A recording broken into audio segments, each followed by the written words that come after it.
नमस्कार, स्वागत है आपका MGN हरियाणा लाइव न्यूज़ पर।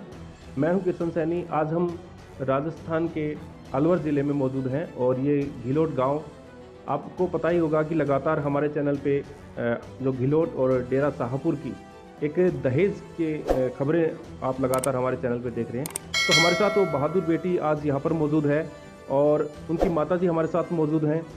और इन बेटी ने जिस तरह से उन दहेज के लोभियों का डट के सामना किया और जो है उस दहेज के लोभी फौजी को करारा जवाब दिया, तो हम इनकी एक तो सबसे बड़ी बात है कि इन बहादुरी की को सलाम करते हैं। और जितने भी साथी इस खबर को देख रहे हैं उनसे मैं आग्रह करूंगा कि इस खबर को प्लीज़ शेयर ज़रूर कर दें, जिससे कि ये समाज में मैसेज दूर दूर तक पहुँचे। उस हर गरीब माँ बाप और उस बेटी तक ये मैसेज जाना चाहिए जो दहेज के लोभियों की बलि चढ़ते हैं और दहेज के लोभी जो है बेटियों को दहेज मांग मांग करके मार देते हैं। तो इस बेटी ने बहुत ही बहादुरी का काम किया है। तो बेटी से थोड़ा विस्तार से चर्चाएं कर लेते हैं। बेटा, क्या नाम आपका? जी सर, सोनम। क्वालिफिकेशन की बात करें, कहाँ तक पढ़े लिखे हैं? सर मेरी BA फाइनल ईयर चल रही है अभी। BA final year. तो अभी जैसे शादी अब सगाई हुई थी, तो वो कितना टाइम पीरियड था, कितने टाइम हो गए उस बात को? सर वो हुई थी 2 दिसंबर 2021 को और 2 नवंबर को टूटी है, तो उसको 11 महीने हो गए थे। 11 महीने रही है सगाई।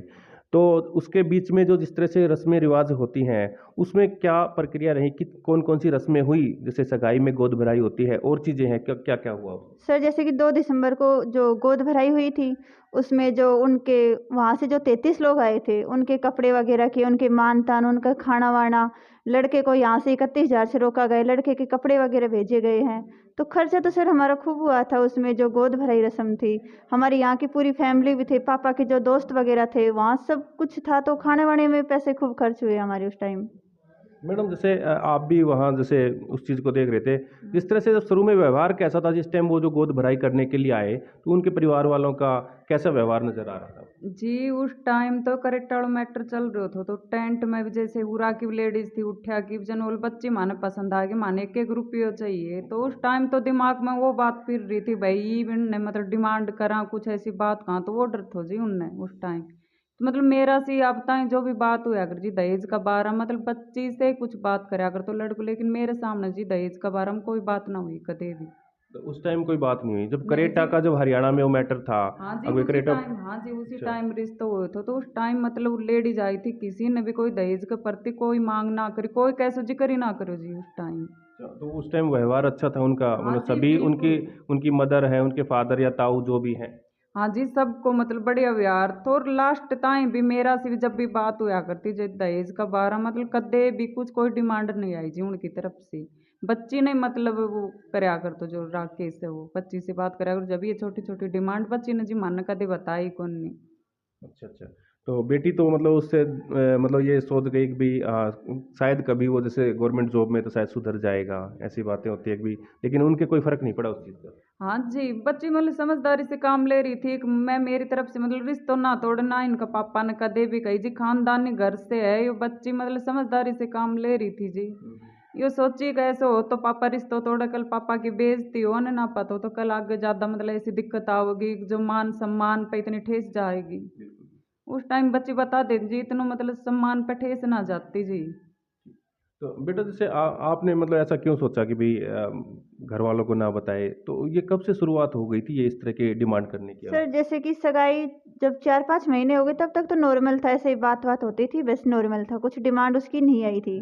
फिर धीरे-धीरे आने लग गई डिमांड की AC आनी चाहिए, इन्वर्टर बैटरी आनी चाहिए, बैटरी भी डबल बैटरी में आना चाहिए, सिंगल बैटरी में नहीं होना चाहिए। गैस चूल्हा तो आजकल सब देते हैं, गैस चूल्हा नहीं, बिजली वाला चूल्हा आना चाहिए। तो ये छोटी-छोटी डिमांडें उसकी आने लग गई थी। मेरे को लगा कोई नहीं वैसे ही कर रहा है, तो ये वैसे भी नॉर्मल चीज़ थी, मैंने सोचा कि मेरे पापा दे भी देंगे, तो ये नॉर्मल चीज़ है, मैंने थोड़ा हैवी नहीं लिया उसको। और बोला फर्नीचर जो ये साईबंदी वाला होता है जो बनवाते हैं, ये वाला फर्नीचर होना चाहिए, होलसेल वाला फर्नीचर नहीं होना चाहिए। तो सर जैसे कि वो अपने इतने इन जो डिमांड करता था उस टाइम, वो इतने प्यार से इतने नॉर्मली बातें करता था कि मैं उसके उस ज़हर को समझ ही नहीं पा रही थी अंदर से, कि ये मेरे से डिमांड हो रही है। मैं सोची नॉर्मली मेरे से बात हो रही है ये। तो मैंने सोचा कि घरवालों को बताना थोड़ा सही नहीं होगा। घरवालों को जो मैंने बताया, मैंने पापा इन्वर्टर बैटरी दे देना आप है, तो पापा ने मेरे से पूछा क्या वो डिमांड कर रहे हैं? मैंने कहा नहीं, मैं ही बोल रही हूँ कि शायद घर में नहीं होगा तो आप दे देना, लाइट वाइट की थोड़ी प्रॉब्लम नहीं आएगी। तो मैंने मेरे घरवालों को ये नहीं बताया कि वहाँ से डिमांड हो रही है। जो भी मैंने अगर सामान के लिए बोला कि आप गैस चूल्हा नहीं, आप बिजली वाला चूल्हा दे देना, तो भी पापा ने मेरे से पूछा, तो मैंने बोला कि नहीं, वहाँ से कोई डिमांड नहीं हो रही, ये चीज़ मैं बोल रही हूँ कि ये तो सबके घर में होता है, तो आप ऐसे करना। मैं उस लड़के का कभी पापा के सामने नाम नहीं लिया कि वो मेरे से ऐसे डिमांड कर रहा है। बेटा जैसे आपकी मैंने एक दो से रिकॉर्डिंग वगैरह भी जैसे सुनी है और काफ़ी वायरल हो रही है, हमारे चैनल पे भी चल रही है।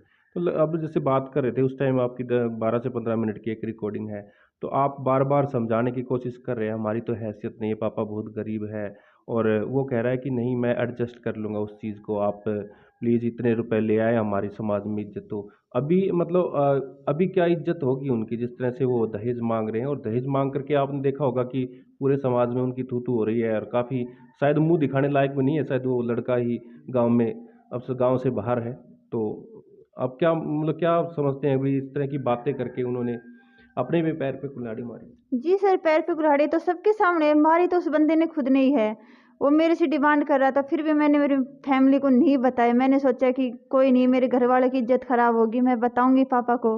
मेरे पापा में बहुत ज़्यादा गुस्सा है। मैंने सोचा मेरे पापा कहीं रिश्ता तोड़ दे, मेरी फैमिली की इंसल्ट होगी, इसमें उसकी फैमिली की इंसल्ट होगी। मैंने सोचा कोई नहीं, मैं समझा लूँगी उसके। धीरे धीरे मैं कोशिश भी कर रही थी उसको समझाने की, ये चीज़ें गलत है, आप ऐसे मत करो। पर पता नहीं सर, उसके समझ में भी नहीं बैठ रहा था। फिर ऐसे एक बार 14 सितंबर को रात को मेरी बात हुई, तब उसने डिमांड भी रख दी मेरे सामने खुल्लम खुल्ला बिल्कुल। उस टाइम मेरे को लगा कि हाँ, ये बंदा गलत है। उस टाइम मैंने उसकी रिकॉर्डिंग भी ली है। उसमें बोल रहे हैं कि मेरे को 11 लाख और एक बुलेट चाहिए। तो बोले पापा 11 लाख नहीं करेंगे, तो बोले मैं कर दूंगा। तो सर उसका मेन टारगेट ये था कि वो मेरे को बोले, मैं ये बात पापा तक पहुँचाऊँ, और कोई भी माँ बाप ये नहीं चाहेगा कि मेरा जमाई ये पैसे मिलाए, क्योंकि कैसे भी करते अगर पापा देते तो वो खुद से ही देते, उसकी हेल्प नहीं लेते बिल्कुल भी। तो उसका मेन टारगेट यही था कि मैं पापा तक ये बात पहुंचाऊं और पापा मेरे 11 लाख पैसे कर दें। फिर भी मैंने उसको समझाने की कोशिश की है कि मेरे पापा इतने अमीर नहीं है, जमींदारी है, 11 लाख देंगे भी तो कहाँ से देंगे। उनकी मैं ही एक बेटी नहीं, उनकी 2 बेटे भी हैं, उनका भविष्य उनको बनाना है। पर उसकी कोई समझ में नहीं आ रहा था सर बिल्कुल भी। तो आप एक उनकी बेटी है, 2 बेटे, आपके छोटे भाई हैं 2? हाँ जी सर, मेरे से छोटे हैं क्या दोनों करते भाई। हैं? सर एक की 12th हुई है अभी, वो फायर ब्रिगेड का कोर्स कर रहा है, और दूसरा है उसकी 12th चल रही है अभी। अच्छा, तो जैसे उन्होंने गाड़ी वगैरह की डिमांड नहीं की क्या? जैसे मैंने सुनने को में आ रहा है कि भाई उन्होंने कहा कि कि भाई अगर गाड़ी देते तो हमारे घर का दरवाजा ऐसा हाँ जी भिड़ा है चौड़ा करवा लेंगे तो। जी सर, जी सर, पहले बुलेट से पहले उसने मेरे पे गाड़ी का ही प्रेशर बनाया था कि कौन सी गाड़ी गाड़ी की डिमांड करी थी? सर गाड़ी की मेरे पास लगभग 30 या 35 फोटो भेजी गई थी, जो सारी 10 लाख से ऊपर ऊपर की गाड़ी थी। उनमें कोई एक दो गाड़ियां जो नाम पता हो आपको उसमें? सर गाड़ी तो स्विफ्ट थी, उसमें स्विफ्ट डिजायर थी, बेलेनो थी, ये सारी 10 से मतलब ऊपर वाली। 10 के समथिंग की गाड़ियां थी? हाँ जी सर। अच्छा, तो गाड़ी नहीं दी तो वो 11 लाख कैश की डिमांड कर रहे गाड़ी में भी ऐसे बोल रहा था कि हमारे घर का जो बारना है, जो दरवाजा है वो थोड़ा छोटा है, तो बोला अगर गाड़ी दे तो अभी मिस्त्री लगवाएंगे घर पे, तो उस जो है दरवाजा उसको थोड़ा चौड़ा करवा लेंगे। मैंने उसको बिल्कुल मना कर दिया। गाड़ी के लिए काफ़ी प्रेशर बनाया, मेरे फ़ोटो भेजी कि ये गाड़ी मेरे को अच्छी लगती है, ये वाली गाड़ी में ये वो आता है, इंजन वगैरह इसका बढ़िया है। मैंने कहा कि कुछ भी भेज मेरे पास, फिर गाड़ी तो पापा देंगे नहीं, मेरे पापा की इतनी हिम्मत नहीं है कि वो तेरे को गाड़ी दे देंगे। तो फिर गाड़ी के लिए पता नहीं कैसे क्या मान गया वो। फिर उसके बाद उसने मेरे पे बुलेट का प्रेशर बना दिया। और बुलेट भी बता रहे हैं कि वो टॉप मॉडल ऐसा कुछ नहीं होगा। हाँ जी सर, बुलेट के लिए भी वो मेरे को बोला। फिर मैंने पापा को बोला, पापा बोले बोले क्या दोगे पापा? पापा बोले बोले बेटा बाइक। मैं को पापा बाइक में बुलेट दे देना। पापा सोचे होंगे कि बेटी की डिमांड है ये। पापा बोले ठीक है बेटा, अगर आप बोल रहे हो तो मैं बुलेट दे जी दूंगा। कलर ताई को डिमांड करी थी उनने। अच्छा, कलर भी चूज हाँ किया था? जी, हाँ जी।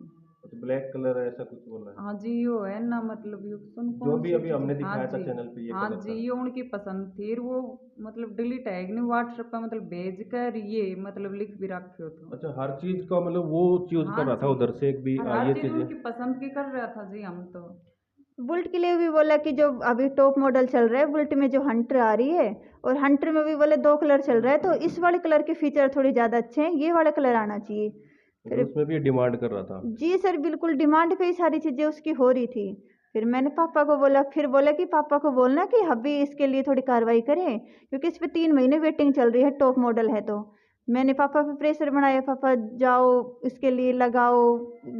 वहाँ जाके पापा ने किया, तो फिर बुलेट भी आ गई 2 महीने पहले, शादी से 2 महीने पहले बुलेट घर पे आ गई थी हमारे। अच्छा, देखिए कितनी बड़ी बात। फिर वो तो उनके नाम से निकलवा दी थी शायद, ऐसा सुनने में आ हाँ रहा जी सर, उसके नाम से ही है, आरसी वगैरह भी हमारे पास आ गई, लड़के के नाम से ही है ये बुलेट अभी।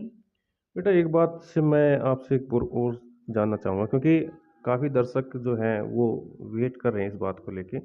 जिस टाइम बिल्कुल एक तैयारी हो जाती है, लड़की बांध बैठ जाती है, लगन जाता है, और क्रिटिकल एक माहौल सा होता है उसके लिए। एक लगन लेके जाते हैं और जिस तरह से लगन लेके वापस आते हैं और फिर वो लगन ना लेकर के, ना दिए हुए लगन को घर पे वापस लेके आना, तो उस चीज़ को कैसे फेस किया आपने? अपने माता पिता को कैसे समझाया? और फिर ये मतलब पूरी प्रक्रिया उस दिन की कैसे रही? सर उस दिन की प्रक्रिया तो क्या थी, 2 नवंबर को सुबह पापा के पास कॉल आए। 2 से पहले 1 तारीख को मेरे से बात हुई है, रात को सेम बात जो पापा से हुई वो सेम बात उसने मेरे से की है। बोला ऐसे ऐसे क्या लेके आ रहे हैं पापा मेरे। मैंने बोला कि 1 रुपये में बात हुई थी तो 1 रुपये लेके आ रहे हैं। बोले तो उनको सीधे से बोल देना अगर 1 रुपये लेके आए तो हमारे घर आने की जरूरत ही नहीं है, लगन लेके ही नहीं आए।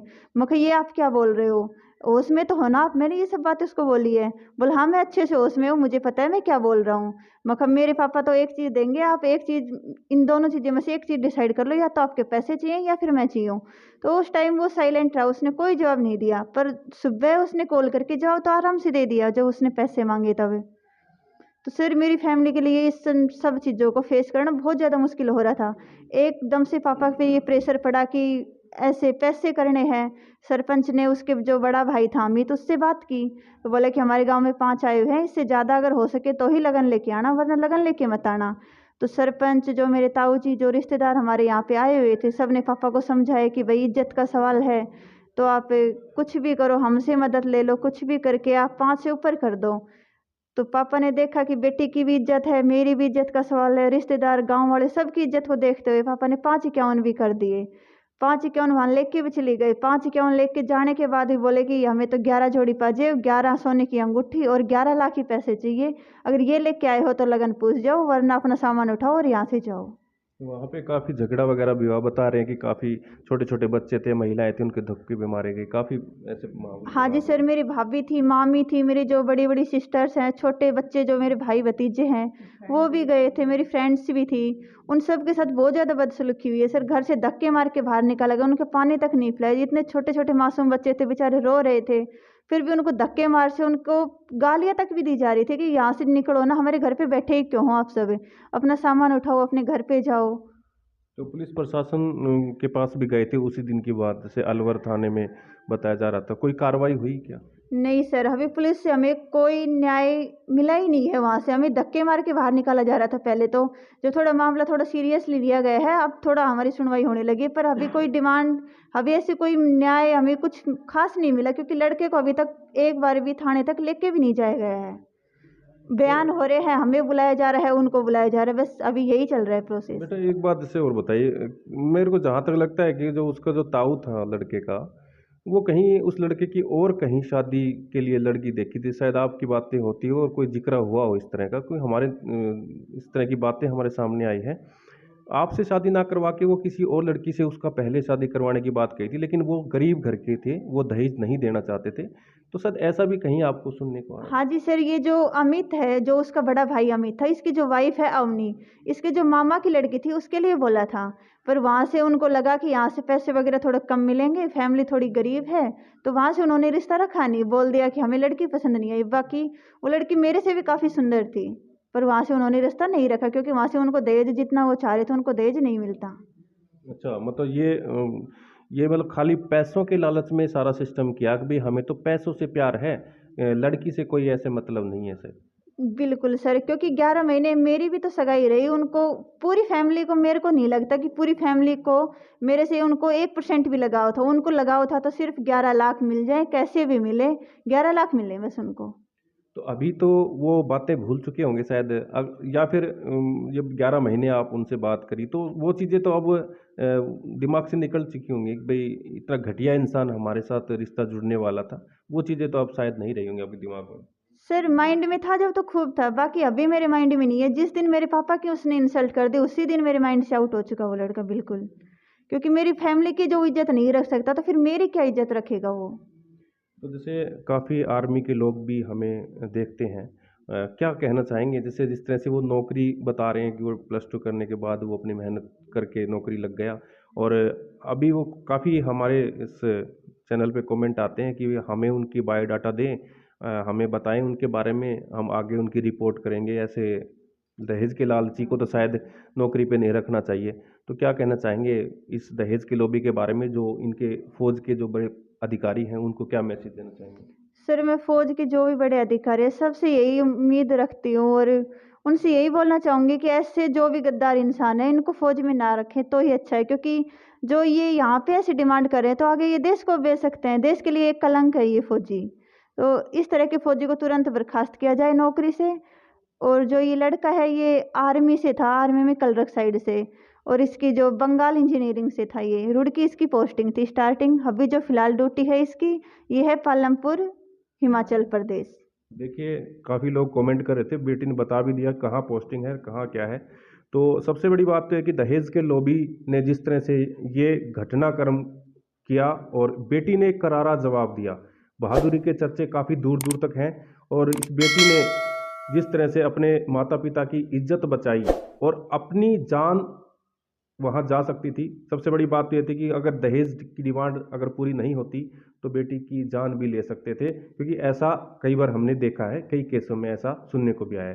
तो बेटी कहीं ना कहीं आपने ये कदम उठा करके अपनी खुद की भी जान बचाई और अपने माता पिता को भी इस दलदल में से बचाया। जी सर, क्योंकि वहाँ पे अगर मेरी शादी हो जाती तो वहाँ पे मेरी मौत एक दिन नहीं होती, वहाँ पे मेरी तिल तिल मौत होती, हर दिन मौत होती वहाँ पे मेरी।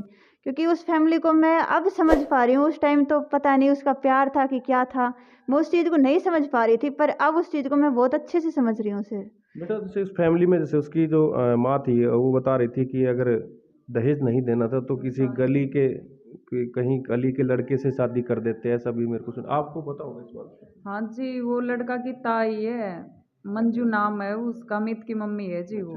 हाँ, वो बोल रही थी, मतलब भाभी से बोल रही है। वो रिकॉर्डिंग में थोड़ी सी आवाज़ तो ज़्यादा आ रही थी, लेकिन रिकॉर्डिंग में भी कह रही है गली में घना ही डोले था ना उन जो भाभी बोल रही है, बोलो बांध तो आपका लड़का का नाम की बैठाई थी, बोल ना गली में घना ही सिर जी आदमी के बीच में बोल रही है।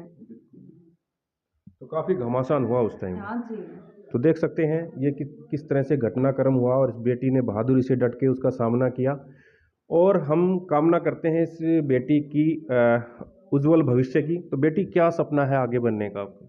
सर 1 मिनट कुछ और बोलना चाहूँगी। बताइए। मेरी फैमिली को तो वहाँ से धक्के मार के बाहर निकाल दिया गया कि अपना सामान उठाओ और जाओ। फिर लड़के का मेन टारगेट यह था कि मेरे को अपनी साइड कर ले। मेरे पास उसने 30 या 35 कॉल्स किए, 62 उसने मेरे पास मैसेज किए। मैसेज में सिर्फ एक ही बात बोल रहा है कि तू मेरे लिए इतना भी नहीं कर सकती, मेरी साइड नहीं आ सकती। मतलब मेरी फैमिली के एक बार तो उसने इंसल्ट कर दी, दूसरी बार मेरे से करवाना चाह रहा है खुद की साइड मुझे करके। मैंने सर अपनी फैमिली की इज्जत को ध्यान में रखते हुए मैंने उस लड़के की ना ही कोई कॉल मैसेज कुछ का रिप्लाई नहीं देके अपनी फैमिली की ओर सोचा उसमें। तो देखिए, संस्कार बहुत बड़ी जो अहम चीज़ होती है और अहम रोल अदा करता है। इनके माता पिता के जो संस्कार हैं आज इस बेटी में आपको साफ दिखाई दे रहे हैं। इस बेटी ने किस तरह से माता पिता की इज्जत बचाई और पूरे गांव समाज की इज्जत बचाई है, तो ये काफ़ी काबिले तारीफ़ है। तो बेटा, मैं जानकारी ले रहा था कि भविष्य में क्या बनना चाहोगे? इस तरह से ये जो चीज़ें आ रही हैं, इस कुरीतियों को भी ख़त्म किया जाए और लड़कियां हैं जो दहेज की बलि चढ़ जाती हैं, उनको क्या मैसेज देना चाहेंगे? आप भविष्य में क्या बनना चाहेंगे? सर जैसे कि ये मीठा जहर जो मैंने झेला है, मैंने अपनी फैमिली को कुछ ना बता के खुद पे ही सहन करती रही। ऐसे मैं चाहती हूँ कि कोई भी मेरी जो छोटी सिस्टर्स हैं, कोई के साथ भी ऐसा हो तो अपनी फैमिली को खुल के बताए तुरंत जो भी बात है, क्योंकि फैमिली जो भी डिसीजन लेगी वो सबसे बेस्ट है। तो मैंने मेरे पापा को नहीं बताई, मेरी सबसे बड़ी यही गलती रही है। और मैं चाहती हूँ कि कोई भी बहन के साथ ऐसा हो तो वो अपनी फैमिली को खुल के सब कुछ बताए कि मेरे साथ ऐसा हो रहा है। तो बीए फाइनल ईयर, अभी क्या बनना चाहेंगे आप? क्या सपना जी है? सर, मेरी बीए फाइनल ईयर चल रही है। मुझे राजस्थान से गार्गी पुरस्कार भी मिला हुआ है। पढ़ाई में यूँ नहीं कि मैं कम हूँ कुछ, मेरे को गार्गी पुरस्कार मिला हुआ है राजस्थान सरकार से। 12th में आपका परसेंटेज अच्छा आया होगा? जी सर, 12th में परसेंटेज मेरा अच्छा था, 75% से ऊपर थे, तब मुझे गार्गी पुरस्कार मिला था यहाँ से। राजस्थान में ये सिस्टम होता है। हाँ जी। कॉलेज से भी अच्छी परसेंटेज आई है आपकी। हाँ जी सर। तो क्या सपना है आपका? सर टारगेट तो पहले जैसे आरएएस का बना रखा था, तो राकेश ने मेरा माइंड चेंज कर दिया। बोला कि आरएएस तो मेरी फैमिली सपोर्ट नहीं करेगी, आरएएस मेरी फैमिली नहीं बनने देगी। तो बोले टीचर लाइन में। तो फिर मैंने अपना माइंड सेट किया वापस से, मैंने पीएचडी का प्लान बना लिया और अब भी सर मेरा टारगेट पीएचडी करना ही है। हाँ जी। ठीक है, बहुत बहुत धन्यवाद बेटा। और आपने जिस तरह से इस टाइम का डट के सामना किया और काफ़ी लोग इसकी प्रशंसा कर रहे हैं, आपके परिवार की, आपके माता पिता की जम के तारीफ हो रही है। ऐसी बहादुर बेटियों को हम सैल्यूट करते हैं, सलाम करते हैं। और आप भी जितने भी साथी इस खबर को देख रहे हैं प्लीज़ शेयर ज़रूर कर दें, जिससे कि कई जो दहेज की कृतियाँ इस समाज में फैल रही हैं उसको रोका जा सके। हमारा इस खबर का बनाने का और बेटी से बात करने का यही मोटिव था कि ज़्यादा से ज़्यादा जागरूकता फैलाएं और लोगों को एक ऐसा पॉजिटिव मैसेज दें कि दहेज प्रथा को जड़ से ख़त्म किया जाए। तो हम ऐसी ही वीडियो, हाँ जी आप भी बता दीजिए। सर मैं हाथ जोड़ के मतलब सभी बच्चियों से यूँ कहना चाहूँ, आप भी मतलब अच्छी तरह जो भी आपके साथ बीतता है परिवार वाला न बताओ, लेकिन बेटा सब एक दिन बलि चढ़ जाओगे अगर परिवार वाला ना बताए। तो बेटा हम तुम्हारी बच्ची ने बचा लिया, लेकिन आप सब अपना माता पिता से शेयर करो जो भी आपके साथ मतलब घटना हो रही है सगाई के बाद में। तो पुलिस प्रशासन से भी क्या मांग करते हैं? जी पुलिस से तो कुछ उम्मीद ही नहीं है, उम्मीद मतलब छोड़ चुके हैं हम मतलब जनता से उम्मीद रखते हैं, मतलब माने नहीं आए दिवा हो जी। हम बहुत ज़्यादा मतलब परेशान हो रहे हैं। हाँ ऐसी मतलब जो हमारी मान सम्मान पे दाग पड़े हुए हैं जी, उनको न्याय चाह। हाँ जी सर जैसे कि वो धन हानि के लिए बोल रहे हैं कि इनको धन हानि जो हुई है उनकी भरपाई हम कर देंगे। हम मान सकते हैं धन हानि की वो भरपाई कर देंगे, पर मान हानि का हमारी भर सकते हैं क्या? वो जो मान मान हानि सम्मान हमारी, आपका है वो जी ठेस सर, पहुंचाई तो उन्होंने। इसकी तो हमारी कोई कीमत ही नहीं है क्या? इसकी कीमत वो भर देगा क्या राकेश से? जिस टाइम जैसे जिस पिता के ऊपर, जिस माता के ऊपर जो रिश्तेदार वहाँ गए थे और वो बिल्कुल ऐसे मायूस होकर के वहाँ से लौटे, तो काफ़ी बड़ी एक पीड़ा होती है आदमी को। हाँ जी सर, बिल्कुल। सर मेरे पापा के जैसे कि हार्ट की भी थोड़ी प्रॉब्लम है, तो उस टाइम उनको सँभालना थोड़ा बहुत ज़्यादा मुश्किल हो रहा था। धरती आसमान एक होने वाली बात थी उसमें तो। ज लगन लेके गए, धक्के मार के घर से बाहर निकाल रहे हैं, पुलिस में गए, घर को रात को 2 बजे पहुँच रहे हैं। तो ये टाइम जो हमारा था बहुत ज़्यादा मुश्किल टाइम था सर हमारे लिए। बिल्कुल। तो देख सकते हैं किस तरह से ये पूरा घटनाक्रम रहा और दहेज के लॉबी ने किस हद तक ये दहेज मांगने की डिमांड को बरकरार रखा और बेटी ने डट कर उसका सामना किया। उनके परिवार को भी हम सैल्यूट करते हैं, उस बेटी को भी हम सैल्यूट करते हैं जो ऐसे दहेज के लोबियों को करारा जवाब देते। तो जितने भी साथी इस खबर को देख रहे हैं प्लीज़ शेयर जरूर करें। आप बने रहिए एमजन हरियाणा लाइव के साथ। नमस्कार।